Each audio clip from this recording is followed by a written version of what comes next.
Assalamualaikum and good day to Dr. Hafiz and my classmates. My name is Maimanah Faizah Idris. Today I would like to present to you the topic of the biochemistry of seafood processing. I am going to divide this presentation into 3 sections. I will start by giving you a brief introduction to proteins and lipids in seafood.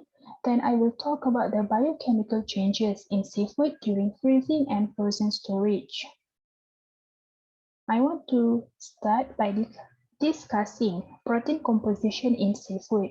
Let us begin by looking at seafood composition. Seafood contains some nutrients that are essential to human health. The nutrients are divided into 2 groups, macronutrients and micronutrients. The macronutrients in seafood are protein, lipid, and water. In comparison, the micronutrients are vitamin and mineral. This presentation covers the proteins and lipids in seafood and their changes during freezing and frozen storage. Just to give you a rough idea, fish contains 14 to 24% protein by weight. The primary source of fish protein is a mussel, approximately 15 to 22%. Proteins have essential roles in the structure, function, and integrity of the mussel. They experience changes during processing that mainly affect the seafood texture qualities. There are 3 main groups of proteins in the fish mussel: myofibrillar proteins, sarcoplasmic proteins, and stromal proteins.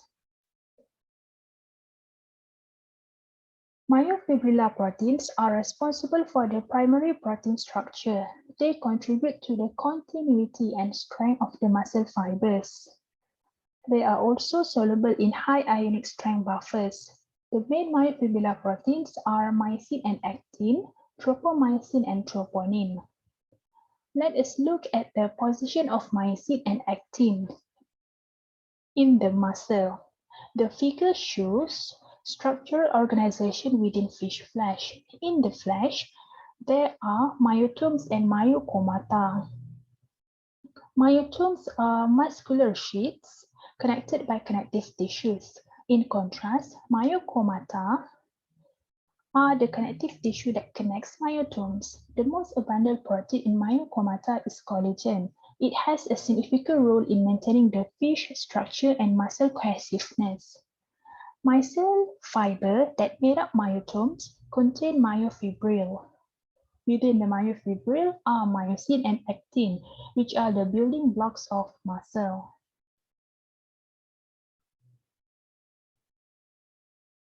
Myosin and actin are cytoskeletal proteins that support the myofibril and are responsible for contraction relaxation of the muscle. Tropomyosin is a regulatory protein associated with troponin that causes its movement towards actin to permit contraction. Troponins are also regulatory proteins. However, in contrast to tropomyosin, troponins are present in 3 different types, all having different functions. Troponin D binds to tropomyosin. Troponin C binds calcium ions to initiate the contractile process, and troponin I inhibits the actin-myosin interaction.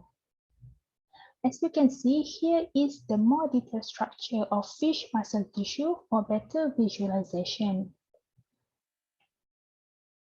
Now let us consider sarcoplasmic proteins, another prominent group of proteins in the fish muscle. Sarcoplasmic proteins are water-soluble proteins, comprise about 30 to 35% of the total protein in muscle. They contain mainly myoglobin and metabolic enzymes. Myoglobin is the main sarcoplasmic protein responsible for the red color of fish meat.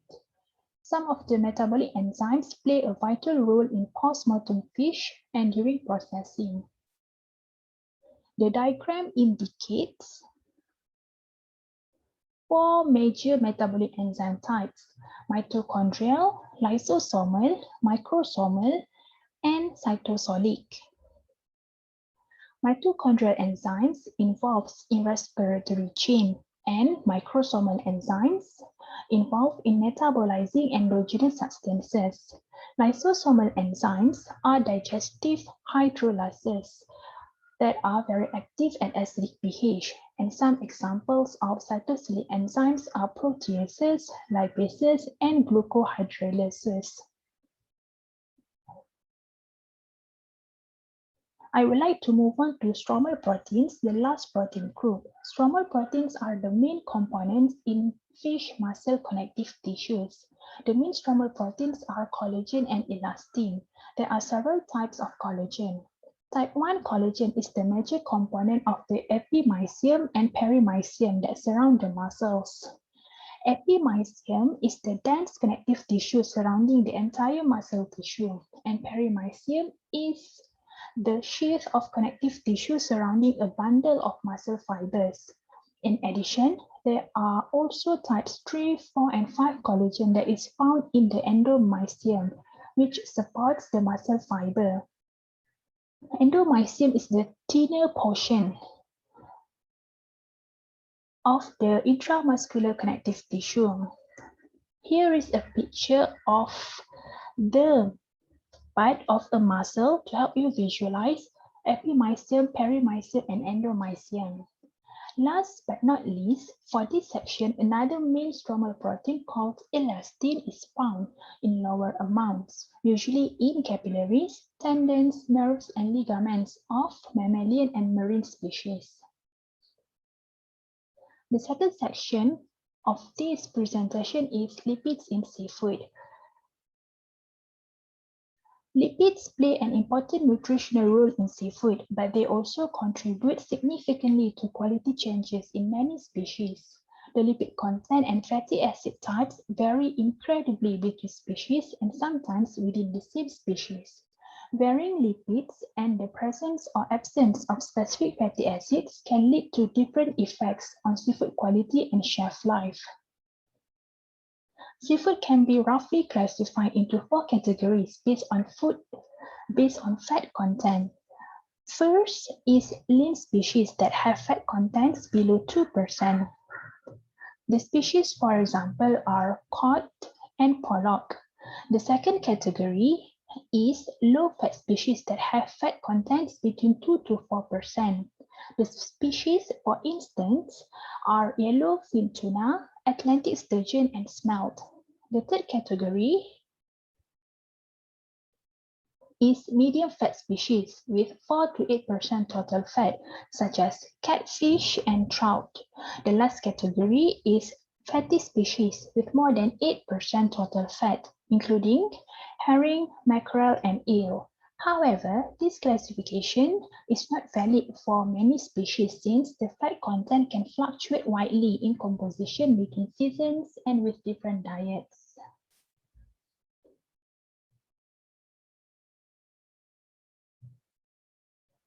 The types of lipid influence the seafood quality more than the amount of lipid did.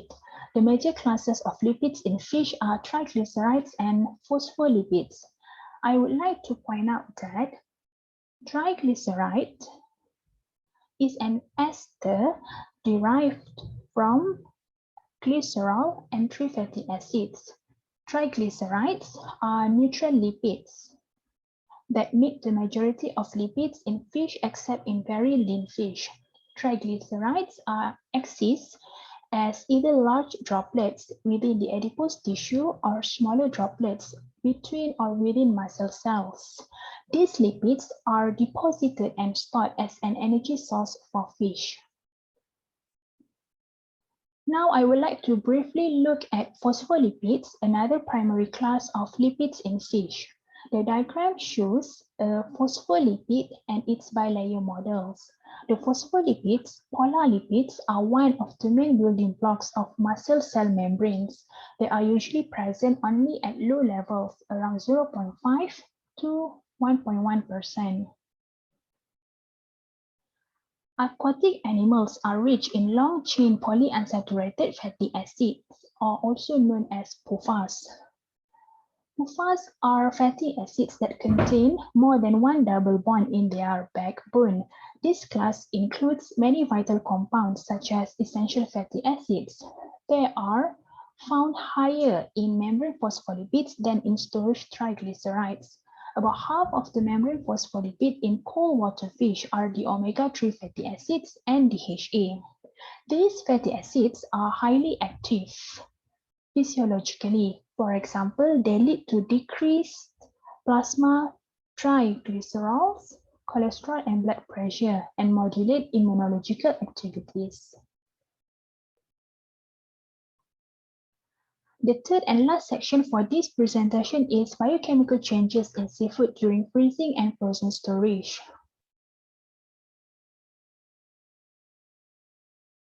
There are four main subsections I would like to discuss: ice crystal effect, protein denaturation, lipid oxidation, and reaction of protein with lipid.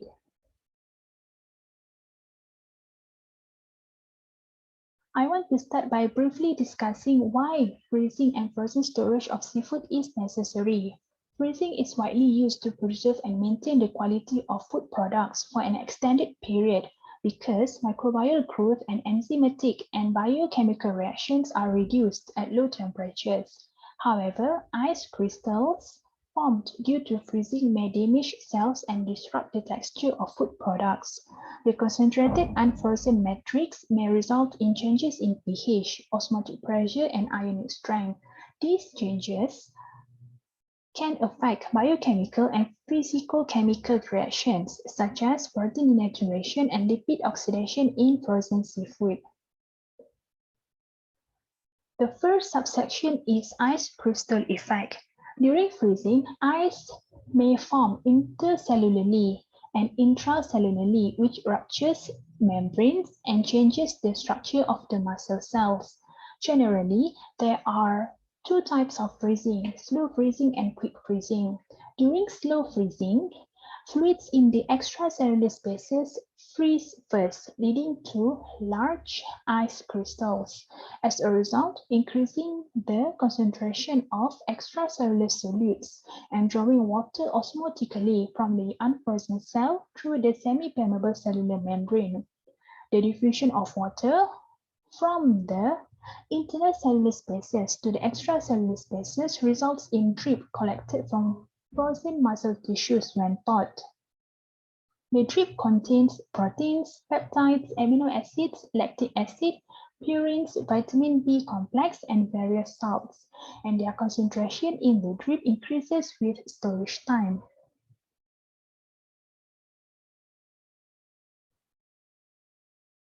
However, the cellular fluids do not have enough time to migrate to the extracellular spaces during quick freezing, another method of freezing. They freeze as tiny ice crystals, uniformly distributed through the tissue, resulting in a less detrimental effect on the cell or tissue. If the storage temperature fluctuates, the intracellular ice recrystallizes, forming large ice crystals and causing cell disruption, also leading to drip loss. The process of ice crystal formation during slow and quick freezing is presented in this figure. A significant concern is that the size of ice crystals will dramatically affect the quality of frozen seafood. Fundamentally, larger crystals are implicated in the damage of cell structure. Slow freezing leads to the formation of large ice crystals, which occur exclusively in the extracellular areas. The condition will shrink the cells and destroy the tissue. In comparison, quick freezing produces tiny ice crystals, so it results in less damaged tissue with maintained cell integrity. My next slide, we will look at the more detailed diagram of the ice crystal effect on the cell. To sum up the diagram, quick freezing is the best method for seafood and other food products, as the cell is not ruptured and remains intact after thawing. The next point is the protein dehydration effect. It occurs following the ice crystal formation during freezing. Ice formation removes water from the protein molecules, disrupting the hydrogen bonding network between the proteins and water molecules. The bonding of hydrophobic chains stabilizes protein into the protein molecules. It is held together by many other forces, including hydrogen bonding, dipole-dipole interactions, electrostatic interactions, and disulfide linkages. The disrupted hydrogen bonding will also expose the different binding sites that hold the protein structure. Therefore, exposing the hydrophobic or hydrophilic sites of the protein molecules, the exposed sites interact to form hydrophobic and hydrophilic bonds within the protein molecules.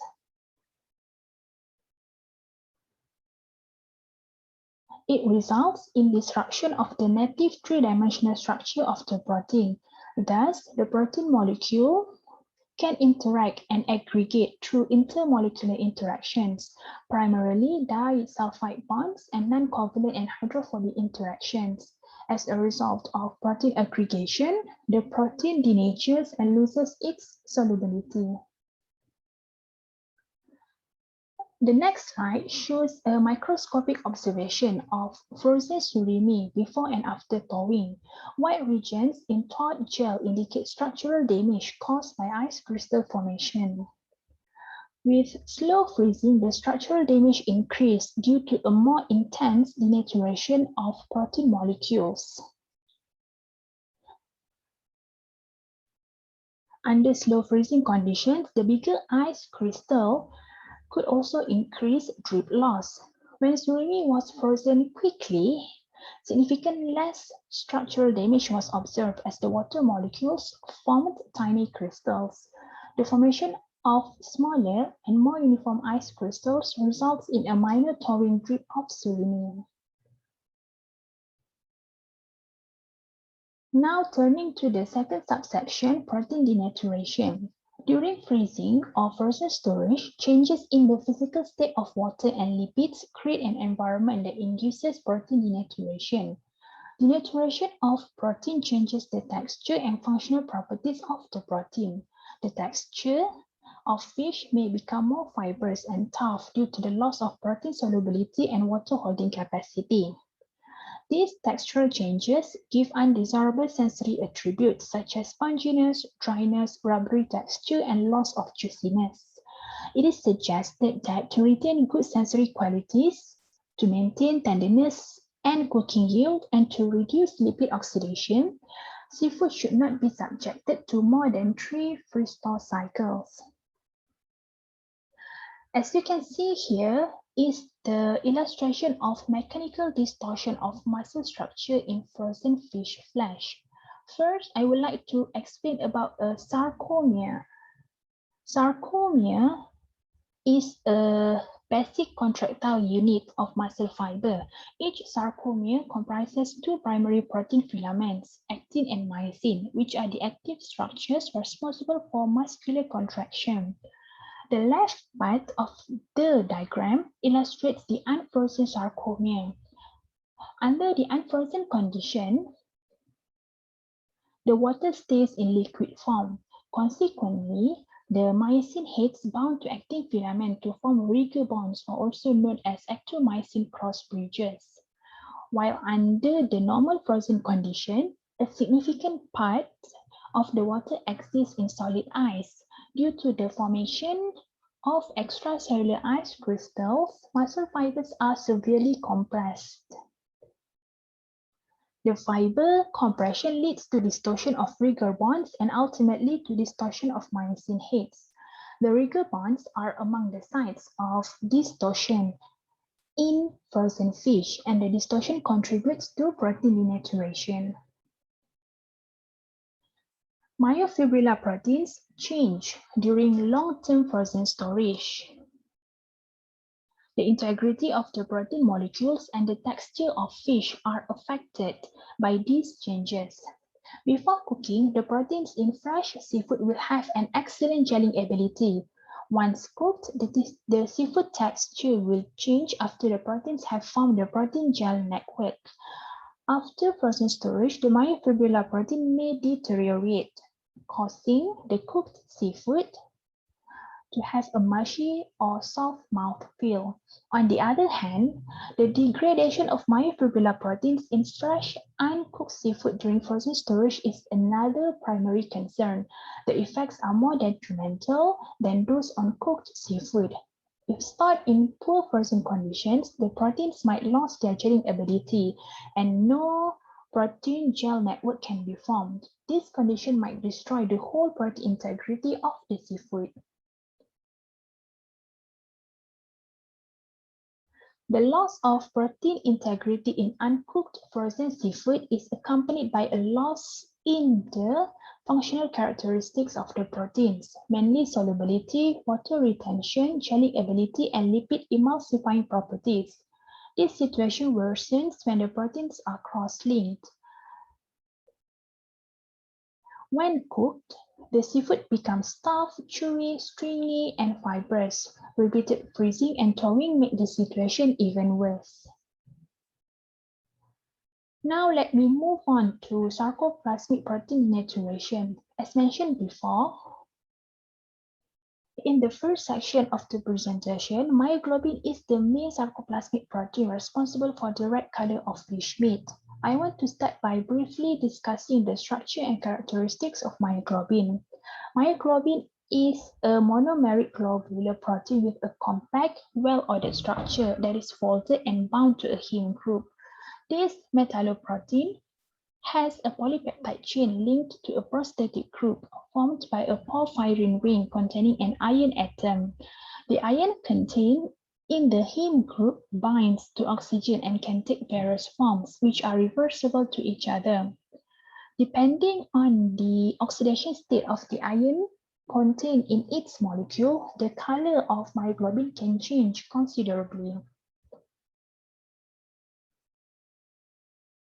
Myoglobin in fish is easily oxidized. The discoloration of the fish during frozen storage is usually associated with myoglobin oxidation. Myoglobin can be presented in a reduced form called deoxymyoglobin, purple-red color. It is a characteristic of fresh fish cuts or those subjected to low oxygen pressures, such as in vacuum-packed fish. When subjecting fish flesh to high oxygen concentrations, the iron in the myoglobin molecule keeps its reduced form. Now the myoglobin is linked to oxygen, changing its color to bright red, and the protein is now called oxymyoglobin.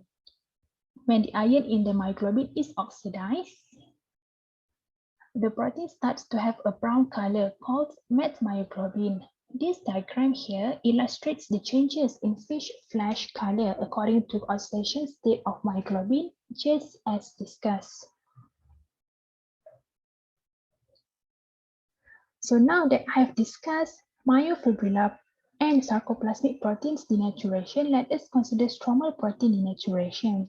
As discussed during the first section of this presentation, stromal protein is composed of collagen and elastin from connective tissues.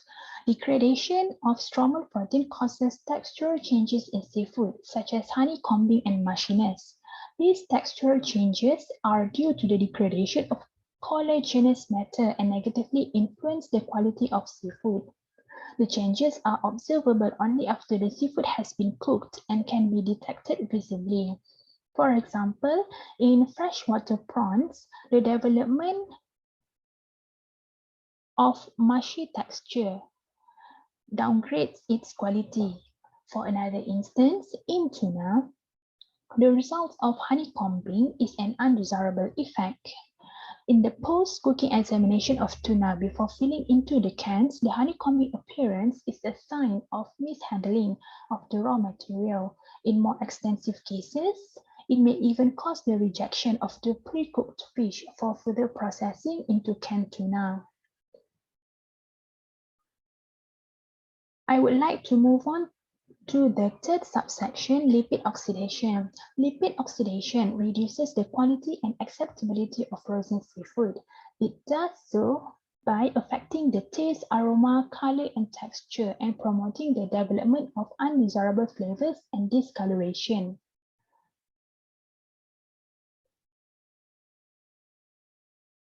In addition, lipid oxidation leads to potentially toxic substances and reduces the nutritional value due to the decomposition of antioxidant fat-soluble vitamins and essential fatty acids. In frozen seafood, lipid oxidation is influenced by several factors. The main factor is the composition of fatty acids, especially polyunsaturated ones in cell membrane phospholipids, which are the main targets of oxidative rancidity. The next slide shows the general scheme of lipid oxidation. The oxidation process involves the initiation, propagation, and termination phases. The onset comes from the interaction of a radical with oxygen. Once activated, singlet oxygen can react with the unsaturated fatty acid, removing a hydrogen atom from the fatty acid.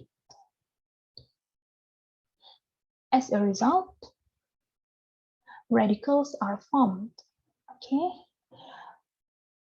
Propagation occurs by reacting free radicals of fatty acids with oxygen, forming peroxide and hydroperoxide radicals, which are tasteless and odorless. Hydroperoxide decomposition results in secondary products responsible for rancidity, odor, flavor, and texture. Once started, the reaction will only end when unsaturated fatty acids and oxygen reserves are exhausted. With the depletion of substrates, the propagation reactions cease. Then the termination begins. It is characterized by the formation of stable or non-reactive end products, which comprise the derivatives of the composition of hydroperoxides. Lipid oxidation yields various oxidative products, which give fish a rancid flavor. The low flavor threshold of most aldehydes formed during lipid oxidation means they are easily perceived by the consumer and therefore reduce the acceptability of frozen seafood. Color changes can also be used as an indicator of lipid deterioration. Non-enzymatic browning occurs as a consequence of chemical reactions between peroxidizing lipids in the presence of protein. In addition to flavor and color changes, lipid oxidation products also decrease protein solubility and cause undesirable changes in the functional properties of proteins. Now, let us look at the last subsection, reaction of protein with lipid. There are two main points I would like to discuss. First is reaction of protein with intact lipid, and second is reaction of protein with oxidized lipid. Intact lipids are basically lipids that have not been subjected to partial or total oxidation. There are different views in the literature review on the effect of intact lipids on fish proteins. The first view is that intact lipids seem to protect proteins as moderate levels of lipids may reduce protein denaturation during frozen storage.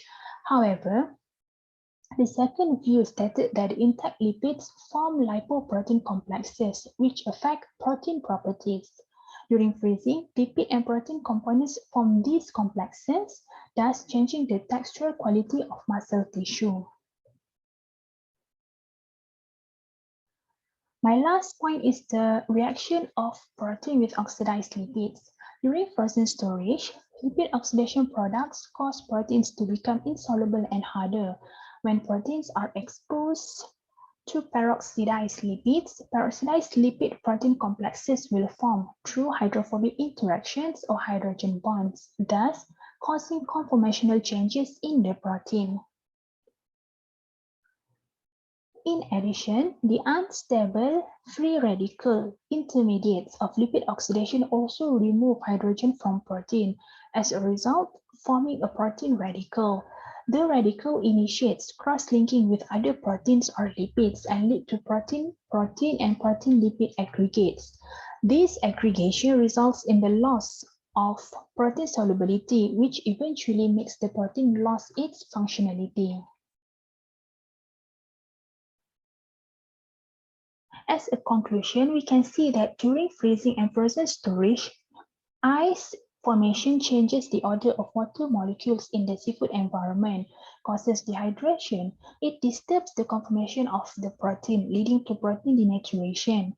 Furthermore, lipid degradation during freezing and frozen storage also affects frozen seafood's textural and sensory properties. Therefore, it is essential to understand the mechanisms of various biochemical and physicochemical reactions occurring during freezing and frozen storage to maintain the quality of frozen seafood. Here are some questions that you can try to answer to test your understanding of the topic. I also provide the answer to each question. The answers provided are the primary answer. It means that you can always add in your relevant points according to the question. I will share the link to this presentation slides to make the content more accessible to everyone. As I'm coming close to the end of the presentation, I would like to thank everyone for listening. I hope this presentation has given you some knowledge and understanding about seafood biochemistry. Thank you.